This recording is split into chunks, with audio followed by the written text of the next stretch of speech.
welcome to our next edition of the Digital Access Show. Today, I want to introduce you to a guy that we've done a bit of work with, and we absolutely love working with David. David Oram is from Atomic Web Strategy. David is based in Melbourne, and hello, David. Hi, Narelle. Thanks for having me. Oh, look, thanks for coming, David. I have actually stuffed up. This is the second time we've taken this podcast because I had a computer problem. And the second one's never going to be as good as the first. So I apologize, David. David, can you tell us a bit about yourself, what you do? So I've been in IT for over 10 years. Um, Originally started out in the search marketing game. We were originally working in partnership with Yahoo at one point, and when Yahoo pulled out of Australia, I then moved on to web development and providing those services to clients, specialising in WordPress. That is the most popular CMS, and also a great CMS for WCAG accessibility. So we chose to specialise in that area. The services that we mostly provide are website maintenance, design, rebuilding of websites, SEO services, and of course, accessibility. What is it with WordPress that makes it a good tool for you to use with everything that you're doing? What is the attraction? Well, other than the fact that it's extremely popular, I think it powers over 60% of websites now. Okay. It's also the ease of use and the availability of software because it's an open source platform. So there's lots and lots of options um, for adding functionality to websites, both free and paid versions of various plugins, a wide variety of themes, and also some great page builders. Especially over the last few years, the page builder software has improved dramatically.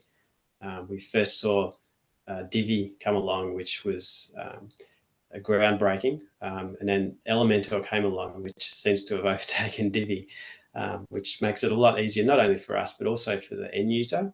It means that our clients can now update their own website, certainly in terms of page content like text and images and things like that. It makes it so much easier for them. Whereas in the past with the classic editor, I mean, that was quite challenging for them. Supposedly easy, but when they actually try to do it without a technical knowledge, it was, it proves to be a little bit too hard, and they end up having to pay for maintenance and for simple things like that. So WordPress, you can bring in the SEO quite easily through WordPress as well. All the other things you're talking about, accessibility, it's quite a adaptable tool then, is it? Yeah, so out of the box, the developers of WordPress have put some thought in clearly to SEO and accessibility. Out of the box, it's pretty close. It's one of the best in terms of meeting those requirements for on-site SEO and accessibility guidelines. What is it that attracts you to building websites, designing websites? What is there for you that makes you say, yeah, I want to just keep doing this? What do you love about it? I guess I'm creative. I really enjoy IT. I actually originally started out as an accountant, but You're yeah, kidding. but then got into IT later on because that was the area that I really enjoyed. Yeah. So I went into development and coding. So my creativity is more in that direction rather than Mm. the artistic design. Yeah. So yeah, I just liked. I guess I like building things. Yeah. How did you get into accessibility then? What made you look at accessibility? Um, well, it's part of SEO. I picked up on that early on, doing reports for clients on SEO, and noticed that Google is starting to include that now Yeah. as part of their algorithm. So it was interesting that they put that importance on it. Um, Also, there's a history of blindness in my family as well. So Wow. I'm I'm aware of the issues there. My grandpa, he was completely blind. Yeah. Um, he actually went blind from glaucoma Mm. before it was a treatable illness. And my dad, he also um, came down with glaucoma, but they were able to treat it and recover some of the sight, at least in one of his eyes. So he was partially blind. Yeah. So, mm, That's, yeah, it's amazing what you find out about people, even though you've known them for a little bit. And yeah, that's something I didn't realize with you. So you'd actually obviously be very aware of the issues that vision impairment can bring to people accessing websites and digital content. yeah, that's right. Yeah. Yeah. So my grandpa was involved with Vision Australia. I think I remember as a kid he used to get the audio cassettes, the books on Yeah. audio cassette and things like that. So yeah. Yeah. Um, with accessibility, other than the SEO, what is the importance of it? You know, obviously I'm aware of it and you're aware of it, but can you tell the audience from your point of view as a web developer, as a digital marketer, why? Why incorporate accessibility? Well, there's a number of reasons. I guess from everyone's perspective, incorporating the accessibility guidelines just makes the website a lot easier to read. It looks a lot nicer because we're using nice, clean fonts and clean layouts, things like that. And the obvious is for people who are actually disabled, it makes the website much more inclusive because they can access the website and all of the features. Um, from a business perspective, um, it's surprising to learn that I think almost 20% of people have some sort of disability. So if you don't have an accessible website, potentially you could be missing out on 20% of the available market. So there's certainly a number of reasons for incorporating accessibility. Well, when you talk to clients and you talk about accessibility, and they'll say that's an extra cost, what's your reaction to that? Um, my reaction to that is to explain the reasons why they might want to consider that, Mm. uh, and also explain that it doesn't necessarily involve having to get certification on every single page on a website. We can focus on the key pages of a website and exempt other pages if that's required. Because if you've got a website that's not compliant and there's hundreds of pages, then the cost can be prohibitive for some people. So then we can look at narrowing it down to what's most important on the website. Yeah. What are the steps? Well, when you look at a website, how do you know that there is accessibility built in? Is there any way that a standard person can tell? Well, if you don't have a disability, it can be a little difficult if you don't know what you're looking for. Mm. Some things are obvious, like when functionality, like menus and things like that, are difficult to use, or you having trouble reading the fonts because of the background color behind them. That's a giveaway. Um, What, that it is accessible or that it isn't? that it isn't. If you can't read it as a sighted person Yeah. because of the color scheme, then you know there's a problem. Yeah. Um, there's also quite a few online tools where you can check the technical side of the website as well to see if it's visible to screen readers and things like that. What what do you advise people, like generally when you're out and about and someone says, "Oh, went and looked at this website, I couldn't find and find what I wanted because of the issues you've just discussed." What do you advise them to do? Do you talk to them about it? What's the best thing for those people to do? Well, I guess I would want to discuss that with them and see if we can assist them in fixing those issues. Yeah, generally most of these issues can be resolved. Mm. It's just a matter of investigation and putting in time to look at it.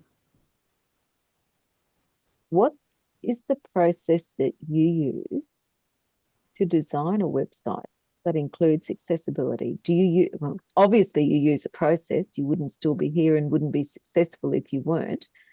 But what is the process, David? What would you say to a client that comes and says, I want to add accessibility? Where do you start? Once we've established which pages we're going to be focusing on, Mm. then we'd start at the higher level and use the online tools to work out where the obvious problems are. Yeah. And we would start working on those first. And we'd also be leaning on our knowledge and experience of accessibility. And then once we've got it to a point that we're happy with it, that's when we run it past yourself, Darrell, to get an audit to find out if there's anything remaining that needs to be resolved. What tips and tricks could you just say off the top of your head that are some simple tips that would just start them on the journey, David? What would a person that looks at their website and thinks, yeah, I can, they're doing it themselves. What can you advise them to do to start on that journey? Well, if they're doing it themselves, I would definitely be suggesting WordPress because Yep, that will solve quite a lot of the issues out of the box, like I mentioned before. yep.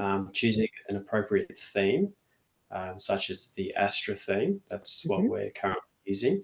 That's very accessible out of the box, and also um, making sure that they use appropriate plugins that aren't going to affect the accessibility in any way, in a negative way. Yeah. Uh, and when building pages, they need to consider things like the contrast of colors. Mm-hmm. So they would need to check that online to make sure the contrasts are correct based on the guidelines. Um, think about fonts and navigation in terms of making sure the navigation is clear as to where it leads you to. And also thinking about images and making sure that there's alt text available for all of the images and that it's a clear description of what the image is actually about. Yeah. What about the professional web developer, the web designer? What would you say to them? In what way? Well, in relation to, should they do it? Should they, is there any industry where you'd say, no, don't do it? What advice could you give them about accessibility and the web development techniques and To other web strategies? developers out there? Yeah, yeah. Yeah, well, it's definitely something worth considering. Mm. It can not only give your clients a boost in Google rankings due to its importance in SEO now, but it also opens the door to expanding their markets um, and also improves the general look and feel of the website for everyone because the guidelines, they really do improve the look and feel, not just for disabled people and for screen readers and things like that. You end up with a much cleaner design, much easier to read. Is there any other benefits? Is it easier to maintain? Is it more difficult to maintain? I guess it depends on how you approach it. So, Hmm. for example, if a client was to create a new page on a website from scratch and they create a blank page and go to work on it, they could introduce um, inaccessible content that Hmm. they're writing. But we have ways to mitigate that. So we can set it up in a way that allows them to start with an accessible page Yeah. and then modify it to suit, basically. Okay. So that can help reduce that risk. Excellent. Is there any industry that you would say, no, you don't need accessibility techniques? off the top of my head. Not that I can think of. No, Really? Wow. I've I'd have to always, think. yeah, I've always sort of expect when I ask that question, people just suddenly go off in this long, long list. But yeah, that's good to know. David, is there anything else you'd like to say? Because, obviously for me, I'm appreciative that you've come on. As I've said at the start, we've done some work with David, and we recommend David and his work to anyone that wants a great digital marketing solution. What is there anything you want to add, David? How can people contact you? The best thing to do would be to go to our website, atomicwebstrategy.com.au, and we've got quite a bit of information there about accessibility, and we're contactable there from our contact page by form or phone. So, yeah. Yeah. And of course, for anyone's auditing needs, I would recommend Dasat and Narelle, Oh, thank you. because you're very easy to work with, and I think we make a great team. We do make a great team, but I think more importantly, ensuring communication for everyone is just the best possible outcome, isn't it? Absolutely. Yep, for Yeah. sure. Yeah. Thank you, David. Thanks so much for your time today. Okay, thanks, Narelle. Thanks for having me. Not a problem. And that's another episode of the Digital Access Show. See you next time.